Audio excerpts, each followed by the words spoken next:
एक बार भगवान गणेश गंगा तट पर गहन तपस्या में लीन थे। उसी समय तुलसी देवी, जो भगवान कृष्ण की परम भक्त है, अपने आराध्य को पाने की इच्छा के लिए तप करने पहुंची। तप करते करते तुलसी का मन विचलित हो उठा। अचानक उन्हें ओम की एक ध्वनि सुनाई दी। वह पास गई तो एक तेजस्वी पुरुष ध्यान में लीन थे। वह स्वयं गणेश जी थे, पर तुलसी की आंखों में वह कृष्ण का ही रूप दिखाई दे रहे थे। तुलसी बोली, प्रभु, आपके इस दिव्य रूप ने मेरी आत्मा को छू लिया। कृपया मुझे अर्धांगिनी स्वीकार करें। गणेश जी की तपस्या भंग हो गई, किंतु वे शांत और दृढ़ स्वर में बोले, देवी, किसी के तप में विघ्न डालना उचित नहीं और मैं आजीवन ब्रह्मचारी रहने का संकल्प लिए हूँ।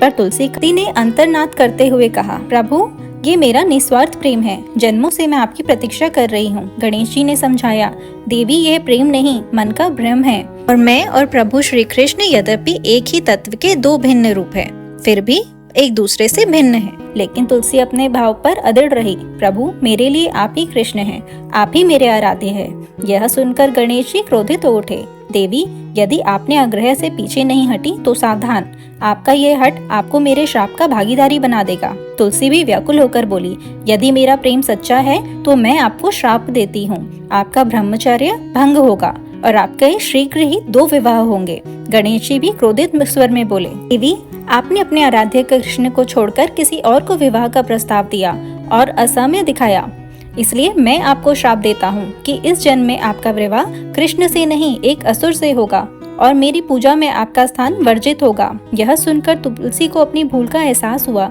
वह अपूर्ण नेत्रों से बोली, हे गजानंद, मैंने तो आपके स्वरूप में अपने कृष्ण को देखा, मुझे क्षमा करे प्रभु, यह मेरी भूल थी। गणेश जी ने कहा, देवी, श्राप वापस नहीं लिया जाता, किंतु तुम्हारा प्रेम और पश्चाताप से प्रसन्न होकर मैं तुम्हें एक वरदान देता हूँ। अगले जन्म में तुम तुलसी के पौधे के रूप में जन्म लोगी।